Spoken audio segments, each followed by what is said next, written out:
Amrou Chazal, donc les Chachamim ils ont enseigné, toujours dans ma Masechet Brachot, que tout celui qui prolonge la durée qu'il est pour faire ses besoins, on lui prolonge ses jours et ses années, on lui prolonge sa vie.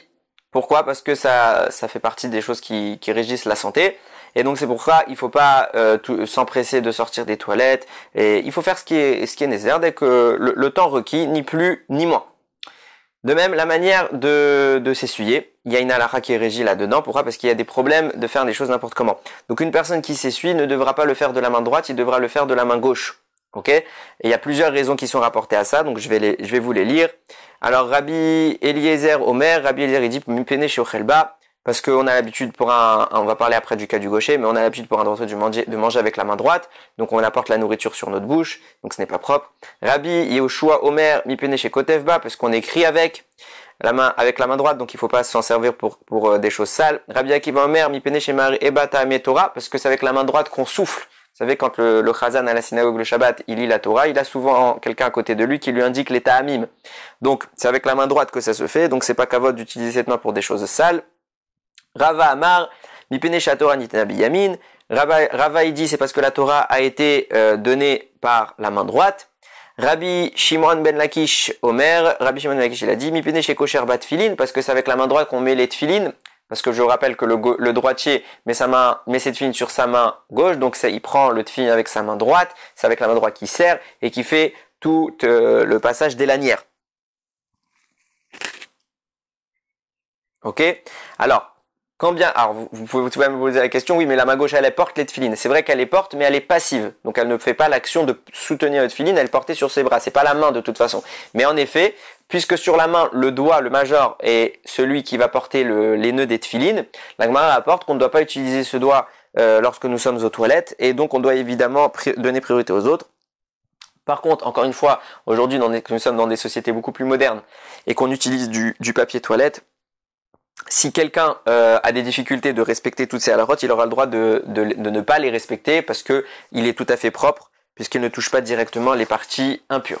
Dans le cas du gaucher, donc le gaucher c'est la personne, alors on va bien préciser ce qu'est qu'un gaucher. Un gaucher est une personne qui écrit et qui fait tous ses travaux avec la main gauche. Ok?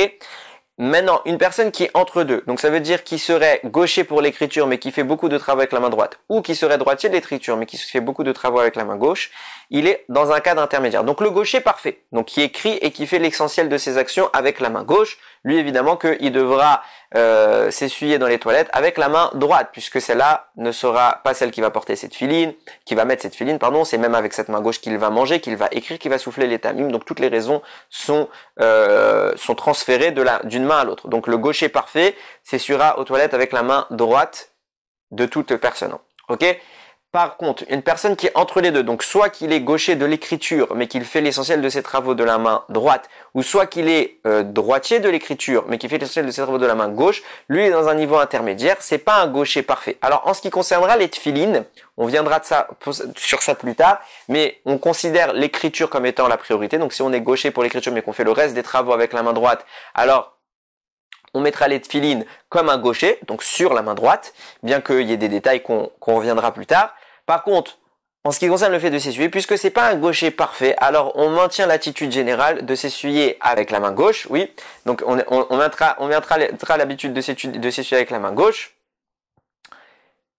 Et même s'il a les habitudes il est à moitié gaucher seulement, il ne se servira pas de sa main droite. Évidemment, les halakhot qu'on parle s'appliquent aussi bien à l'homme que à la femme, mais comme je l'ai dit tout à l'heure, en cas de problème, en cas de difficulté, si quelqu'un ne peut pas suivre ces halakhot parce qu'il y a quelque chose qui l'empêche, parce que c'est gênant, c'est difficile, puisqu'aujourd'hui on essuie de façon beaucoup plus hygiénique qu'à l'époque, on a le droit, on a sur qui s'appuyer en cas de nécessité. Et évidemment, il faut veiller à être très propre, et donc ne pas s'empresser, donc vraiment vérifier que nous sommes propres, pour la simple et bonne raison que nous n'avons pas le droit de prononcer de paroles de Torah dans un état insalubre, et évidemment qu'une personne ne pourra ni faire le kriyat shema, la récitation du shema, ni la tfila quotidienne 3 fois par jour, il ne pourra pas les réciter s'il n'est pas propre, donc vérifiez toujours à être parfaitement digne d'être devant Akadosh Baruch Hu, Baruch Adonai Olam, Amen ve Amen.